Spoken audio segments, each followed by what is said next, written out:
Stanning, Head of Agriculture at AG Pearce and Fenmark Group. And what are we going to do today? We're going to have a look at some carrots. We want to put this video together today to give people a bit of a view on what the crop looks like, how it's behaving, what we're doing to try and mitigate some of the challenges we've got out there from weather-related issues, and just show our customers, take them on the journey of what the crop looks like, so that we could build some confidence in there, but also some reality in there as well at the same time. Overview of the weather since we drilled back late March, early April, and we've had no real significant rain that we'd normally see at that time from March, April, right the way through. A little bit in June, but since then really it's been minimal. So we've been having to irrigate everything since April solidly, weekly, to be able to get the crop germinated and away and established. So once we get it established, and then get it to grow on. And in the meantime, with the extreme heat we've been seeing, once you get above 25, 26 degrees, you're going to get dormancy in the crop anyway, and it will sit there and won't do any growing at all, even though we're still having to put water on to keep the crop alive, but also get it to go down and get it to try and grow and get further down, so get that taproot further into the soil, give it a chance of growing and establishing. Sort of standard irrigation we'd use, 2025 we put on about 6 or 7 acre inches, which was still fairly a lot of water that you normally put on.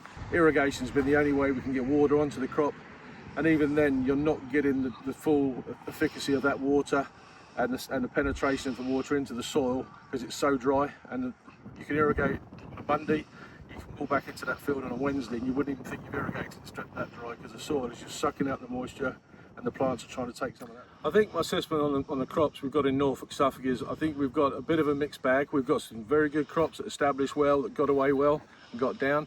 On the heavier soils in particular, heavier soil holds the moisture better than a light sandier soil, but we need the mixture of soils. So we've got some crops which got hit by the heat quite badly, so there's very sporadic. We've got a lot of dieback and burn off in certain fields. Not a lot, but there's some out there that will impact those fields up to 50% in some cases of loss on that field. Weed is also another challenge when it's dry. You don't get the actual contact point from a dry bed as you do a wet bed, so when you're putting herbicides down, they are less efficient at knocking the weeds back. So there's more challenge in weed control and actually knocking those weeds back to allow the carrot canopy to grow up past them and suppress the weeds to get them away, and also stop the weeds from stealing the moisture and the water in the soil. I think the season ahead is going to be challenging. I think the carrots will be short. I think there's a potential to be short of around between 20 and 30% of a carrot crop. I think there will be a lot of medium-sized carrots.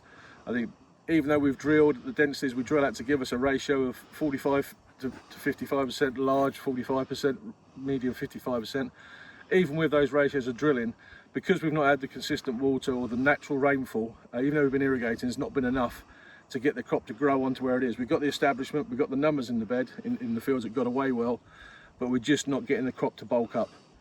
And when you look at the outlook for the rest of August or September, it still looks dry. Temperatures are up and down. There's some peaks in there, mid to low 30s over the next 2 or 3 weeks, going into the end of August. But the temperatures are still sitting at 22, 25 degrees with no real significant, meaningful rainfall predicted until the end of August.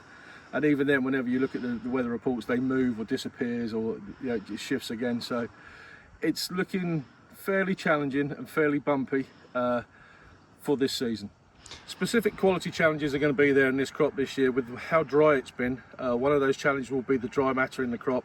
It will, when you process it, it will silver up quicker, especially if you're doing like a batten product or a large slice, you will see silvering in there. Another one will be when you do batten, because of the dry matter, the skin, the epidermis will separate from the core quicker, more likely in a higher dry matter product. It will literally ping itself off and split itself. So the visual and aesthetics will affect certain cuts of carrot for sure.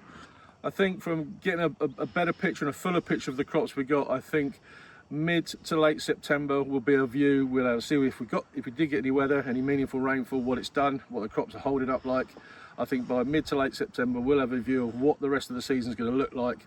The challenges we see around the size calibre of large calibre carrots that we need for our batting and a larger processed dice will be challenging, and I think that will run right the way through for the rest of the season, which has a potential to be a very short season as well. So I think from that scenario point of view, it sounds a worst case scenario. I think what we've got to look at, we've got to be practical, not to scare people. I think we've still got some growing time to go yet, so we've got to just sit tight, monitor the crops, hope Mother Nature does her job for us as well. The temperatures are cooler than where they were in July for sure, but we just need the rain.